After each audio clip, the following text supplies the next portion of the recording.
Vamos compartilhar a tela e começar a nossa aula de hoje. Então, a aula é sobre aquecimento global. Nós estamos no capítulo 4, módulo 17. Né? Nesse módulo 17, nós vamos hoje na página 257 a 261. Então, eu pediria aos alunos que anotassem essas páginas para que fizessem o resuminho delas depois, né? Aquecimento global tem que fazer o resuminho. Não dá para escapar, gente. Porque é um dos principais problemas ambientais globais que nós temos. Chuva ácida é um problemão, mas atinge nem todos os países. Aquecimento global, não. Buraco na camada de ozônio pega mais alguns países, é global, mas, né, mas esse aqui ele altera o clima. O clima mundial está sendo alterado por conta do aquecimento global. Então, é um conteúdo muito importante que eu gostaria que vocês fizessem um resumo para mim e mandassem além dos exercícios, tá? Então, página 257 a 261, por favor. Ó, verifiquem aqui, nós temos uma foto de satélite de um furacão, né? Tá? Lembrando que os furacões começam sempre sobre o mar, né? Então aqui é o famoso olho do furacão, e aqui é os braços dele. Aqui é a Flórida, né? Aqui é a Flórida, costa leste dos Estados Unidos. Aqui é o Golfo do México. Então aqui é mais ou menos Alabama, Mississippi, né? Aquela região lá, Georgia está para cá. Alabama, Mississippi, aquela região ao sul ali dos Estados Unidos. Tá? Então, os furacões começam sempre no mar e depois vão para o continente. Tá? Vamos sempre lembrar que os furacões têm uma graduação que vai de 1 a 5, tá? De acordo com o volume, né, com o estrago que eles fazem, a graduação vai de 1 até 5. Claro, quanto maior a energia de um furacão, maior o estrago que ele vai produzir, óbvio, né? Então, aqui já temos uma primeira constatação. O número de furacões das categorias 4 e 5, que são os mais terríveis, né, tem aumentado demais nos últimos anos. Tá? Então, temos o dado aqui, ó, dobrou nos últimos 30 anos. Estou tentando achar uma cor de tinta aqui que me ajude, deixa eu ver. Essa aqui fica muito escuro, né? Mas tudo bem. Dobrou nos últimos 30 anos. Isso aqui é alguma coisa grave. E agora, essa aqui é só uma das constatações, né? A grande pergunta é por que isso está acontecendo, né? Por que que o regime de chuvas está mudando? Por que as alterações climáticas estão acontecendo dessa maneira? Por que o nível geral dos oceanos está subindo? Tem uma série de perguntas aí, cuja resposta é alterações climáticas provocadas principalmente pelo aquecimento global, né? O derretimento de geleiras, olha o tamanho que era a geleira em 1979, tá? E como que ela estava em 2007, né? 5 de setembro de 79, 9 de agosto de 2007. Veja, 2007 já foi há 13 anos atrás. E nada indica que essa situação tenha aumentado. Então, melhorado. Então, a área rosa é o que era a geleira, certo? E aqui o tamanho que ela estava em 2007, né? Provavelmente deve ter diminuído ainda mais, né? Essa geleira, ela deve ter diminuído ainda mais. É uma série de constatações que não tem muito como escapar, né? O derretimento das geleiras na Groenlândia, tá? A clássica foto do urso polar, coitado, pendurado ali. Dizem que, na verdade, essa foto aí não tem problema, não. Ela é mais simbólica, né? Ela é mais simbólica do que propriamente verdadeira, né? No sentido do aquecimento global. Que isso aqui acontece também. Isso aqui acontece normalmente lá, né? Já acontecia antes do aquecimento global. O urso polar gosta de fazer essas coisas. Bom, então 279 espécies de plantas já estão reagindo e mudando-se para mais perto dos polos. Inclusive, tem uma questão complicada acontecendo agora, que o urso cinzento e o urso pardo, o urso negro, desculpa, e o urso cinzento, eles estão indo em direção aos polos, porque os polos estão se aquecendo. E daí? E daí que eles estão invadindo o habitat do urso polar. Inclusive, está havendo cruzamento entre essas espécies. Também a raposa do Ártico está tendo o ambiente dela ocupado por outras espécies, tá? Nós estamos criando espécies novas, né? O ser humano ele está conseguindo a façanha de criar novas espécies a partir do aquecimento global. E não é uma façanha positiva, não, tá? Está tendo aparecimento aí de e a disputa por território também, né? A disputa por território por espécies que até então não eram assim, não se encontravam, né? Bom, vamos ver então aqui um esqueminha muito rápido, ó. Aqui, pessoal, os raios solares ultrapassam essa barreira, só que quando eles atingem o continente, ao invés de eles voltarem para o espaço, eles ficam retidos aqui na camada de gases estufa, né, que o homem emite, tá? Na camada de gases estufa que o homem emite.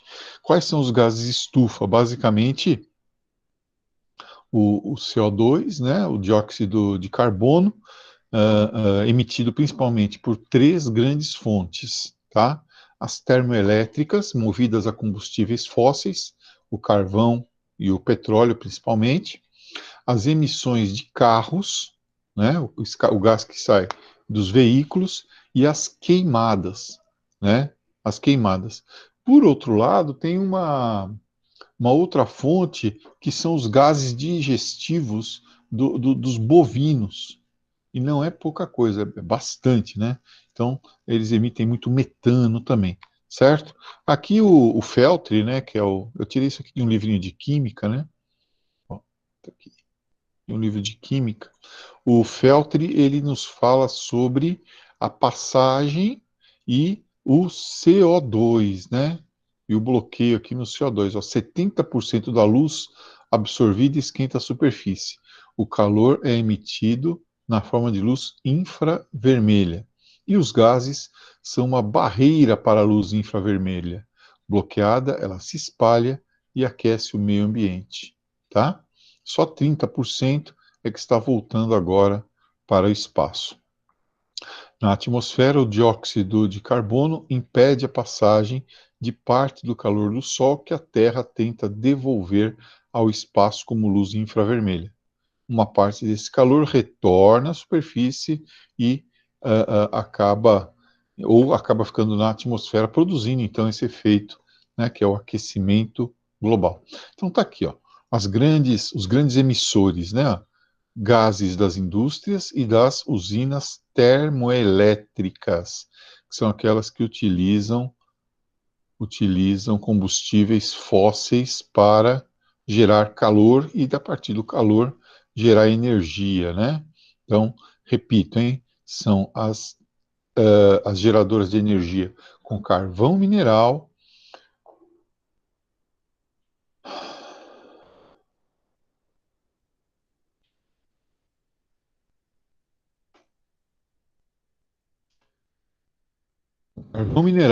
com petróleo e carvão mineral, petróleo. Aqui no Brasil tem termoelétrica movida a lenha e a carvão vegetal também, tá? As emissões resultantes de processos industriais, né, que já utilizam, às vezes, principalmente lá no hemisfério norte, as emissões são resultantes também da energia. Então, você tem uma dupla emissão, né, na geração da energia que a fábrica utiliza e nos processos industriais também que a fábrica utiliza. Tá? Então, você tem uma dupla problemática aí de emissões de gases de estufa, né? Depois, vamos para frente. Ai, menino, eita, não quer ir para frente. Bom, as emissões dos gases por veículos, Vamos pensar, por exemplo, numa cidade como Los Angeles, na costa oeste dos Estados Unidos, né? Los Angeles tem mais carros do que habitantes, né? Los Angeles, que é uma cidade moderna, né? Foi pensada mais para o transporte individual. Então tem grandes avenidas, grandes estradas, as freeways, né? Onde não há nem limite de velocidade. E isso provoca um superaquecimento da atmosfera pelos gases emitidos aí pela queima da gasolina, do diesel, né? Também aqui a culpa já é nossa, né? Aqui eu estava lendo ontem no jornal, ontem ou anteontem, foi ontem, né? Então são 10% a mais. Caramba, gente. A aula começa às 7h20, na verdade, né? São 7h40. É,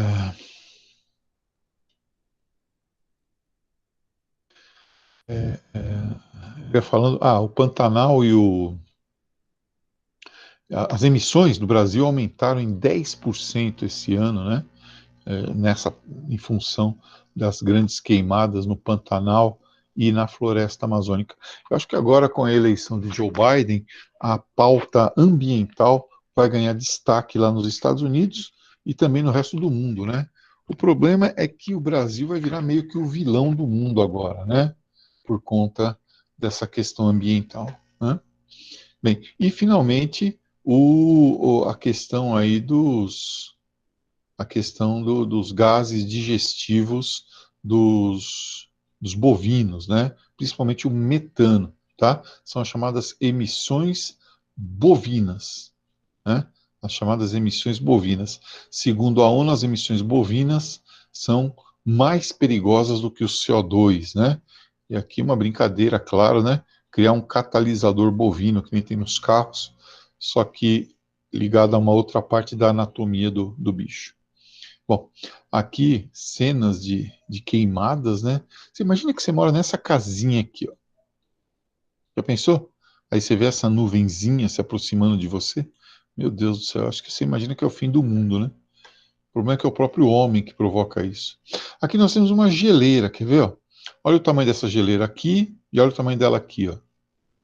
Tá? Então, o recuo das geleiras. E para onde vai essa água toda? Ora, essa água toda vai para os mares, onde ela provoca a diminuição da temperatura dos mares, fazendo com que haja depois o aumento do nível dos oceanos, inclusive, além das alterações climáticas e da mudança da salinidade da água, da densidade da água, e uma parte dessa água toda sobe para a atmosfera, né? Aí você aumenta a disponibilidade de água na atmosfera, que acaba produzindo furacões, né? Porque você tem mais energia, mais vapor d'água disponível, tá? Então essa aqui é uma geleira que está passando por um processo terrível, né? Aqui outra geleira, um glaciar, né? Em 1978, lá no Nepal, no Himalaia, e aqui como que ele está agora, né? Então, dá para ver claramente, agora não, 2004, né? Então isso aí deve ter recuado ainda mais, né? Aqui um em cima e um embaixo, 1928, aqui pertinho da gente, na Patagônia, Argentina, né? Então veja aí de novo o recuo dos glaciares, né? É terrível, né? Bom, aqui, vamos lá, 300 mil pessoas morrendo por ano nos últimos, né, devendo então dobrar, né, nos próximos 25 anos, o número de pessoas que vão morrer por conta do aquecimento global. Problemas respiratórios, enchentes, furacões, né, tudo isso vai provocar um aumento das mortes. O nível dos oceanos pode subir mais de 6 metros. E aí países que têm boa parte do seu território, por exemplo, abaixo do nível do mar, como é o caso, por exemplo, da Holanda, ou da Dinamarca, ou norte da Alemanha, ou mesmo ilhas lá no Pacífico, né, que têm um relevo bem baixinho, elas podem simplesmente desaparecer, né, desaparecer. essas ondas de calor vão se tornando cada vez mais frequentes e mais intensas, acaba agravando, o que acaba agravando a questão do aquecimento global, né? Das queimadas, uma coisa vai levando a outra, né? Então você vai tendo cada vez fenômenos mais dramáticos, chuvas mais intensas, ondas de calor mais intensas, tal, secas e incêndios com mais frequência. O Ártico não deve mais ter gelo por volta de 2050. Né? Lembra que nós estudamos a região ártica, vimos que tem bastante gelo lá, né? Que esse gelo não derrete e tal. Então, até 2050, que é daqui a 30 anos, não vai mais ter gelo lá. Eu, se Deus quiser, já teria morrido, mas vocês não. Vocês vão estar tudo aí. Vocês vão lembrar, porra, aquele bosta daquele professor, como que ele chamava mesmo? Marcos, sei lá, um careca lá. Ele falou que não ia mais ter gelo em 2050. Toma, tá aí, ó.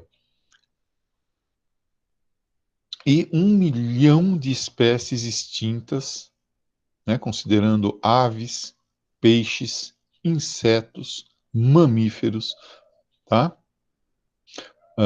Plantas podem estar extintas até 2050, porque o equilíbrio dessas plantas, desses animais, a relação deles com o ecossistema é uma relação muito delicada, é um equilíbrio muito, muito frágil. Quando você mexe com um desses elementos, você provoca um desastre, tá? Então, é preciso entender que esse problema tem que acabar. Nós temos que dar um jeito, apostar em energia limpa, diminuir as emissões, enfim.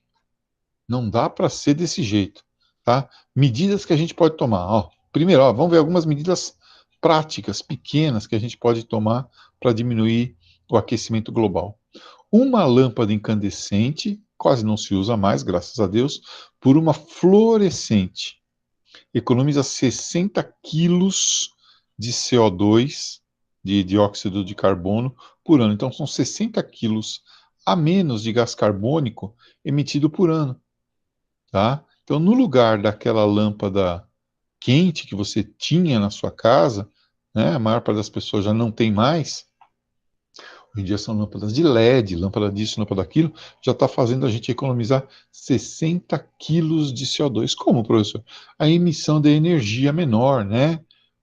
A menor emissão de energia. Segundo, olha, quantos de nós simplesmente só andamos de carro? A gente usa o carro para ir até o carro, né? Então, dividir, fazer esquemas de carona, transporte coletivo, 250 gramas de CO2 por quilômetro que você não andar de carro. Em 4 quilômetros, você já economizou 1 quilo de CO2. Tá? Em 40 quilômetros, você economizou 10 quilos de CO2. E daqui para Santo André e voltar.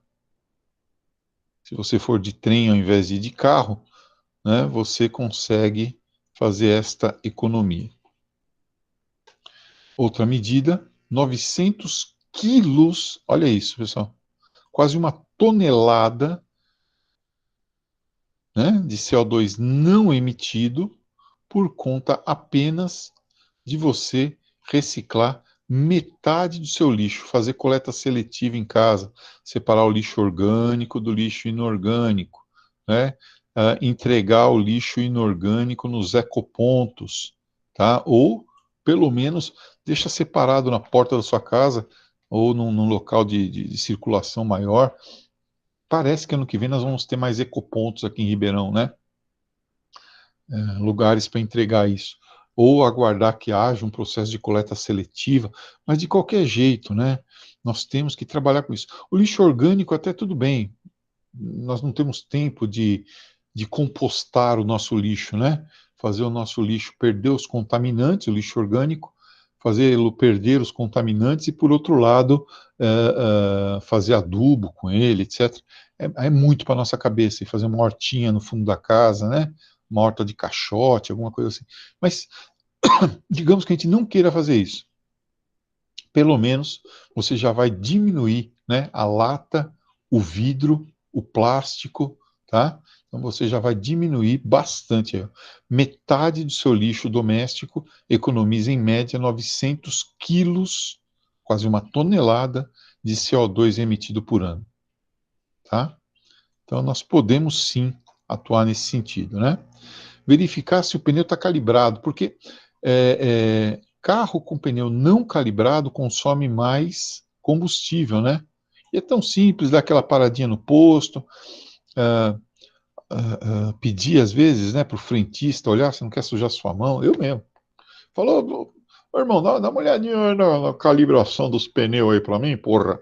Aí você economiza 3% de combustível, o que corresponde a 2 quilos de gás carbônico não emitidos para a atmosfera. Você vê quanta coisa que a gente pode fazer, coisa pequena, coisa realizável, né? Já que os governos não se movimentam mesmo, em nenhum lugar do mundo, em nenhuma instância, nós podemos fazer alguma coisa, né? Cada litro de combustível que você economiza diminui 2 quilos de emissão de gás carbônico, tá? Menos água quente, né? Pessoal, em pleno verão, coloca o chuveiro lá no 8, né? Tem 8 graduações de calor, os caras põem no 8, né? A torneira quente, calor de 200 graus, o cara liga a torneira, ainda liga bem pouquinho, que é para esquentar bem, né? A energia da casa até cai, né? Então, tome banho com menos água. Professor, como que se toma banho com menos água? Ô, irmão, você não aprendeu a tomar banho com menos água? Você se ensaboa, você se molha, você se ensaboa com o chuveiro desligado, e aí depois você, para tirar o sabão, liga o chuveiro de novo, entendeu? Lavar roupa com água fria, reaproveitar a água, que aqui já cai num outro problema, né?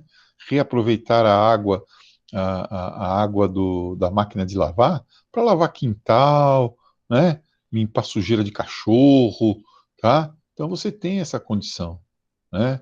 Reaproveitar a água, ok? Aquecer água precisa de muita energia. Ah, esse aqui. Vocês já repararam quanto material, quanta embalagem que sai quando você vai no McDonald's comer? O básico, um lanche, uma batata e um refrigerante?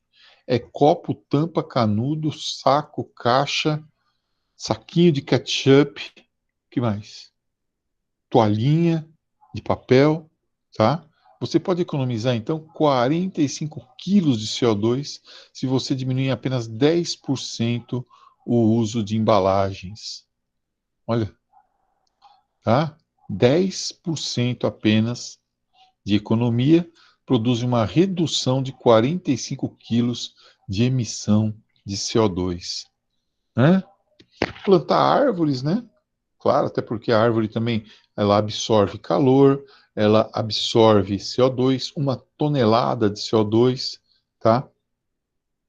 Ela diminui a velocidade com que a água cai quando chove na terra, diminuindo o escoamento dessa água, a velocidade do escoamento e diminuindo as enchentes, né? Então, plantar árvore é fundamental. Plantar árvores é fundamental. Só escolher bem a espécie, escolha espécies nativas, né? Escolha um lugarzinho amplo, né? Aqui em Ribeirão, graças a Deus, ainda nós temos essa chance de ter mais espaço, tá? Faça ou então, que nem aqui minha esposa faz na varanda de casa, ela planta no vaso, jabuticaba, pitanga, tem de tudo aqui, araçá, enfim, crisales, né? Quando não estiver usando o televisor, tira da tomada, o famoso stand-by, não usa o stand-by, tá? Olha aí, ó.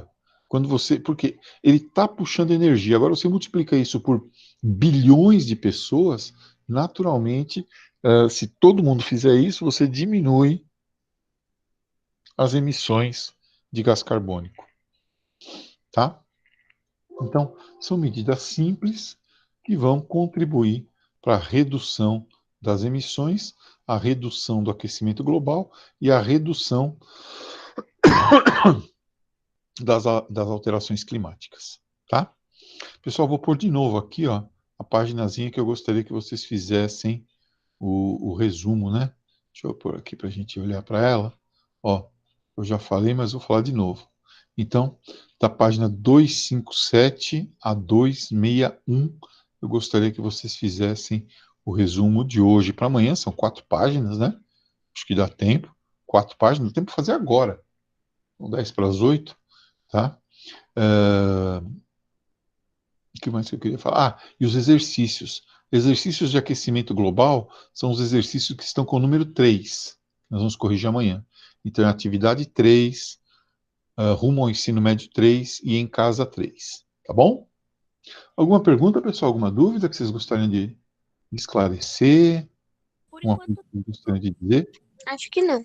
Tranquilo? Então tá. Qualquer coisa, eu estou à disposição também no celular, tá? 964712214.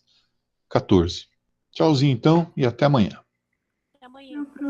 Professor. Tchau, fiquem Tchau, com. Pro. Estou à disposição para caso de dúvidas.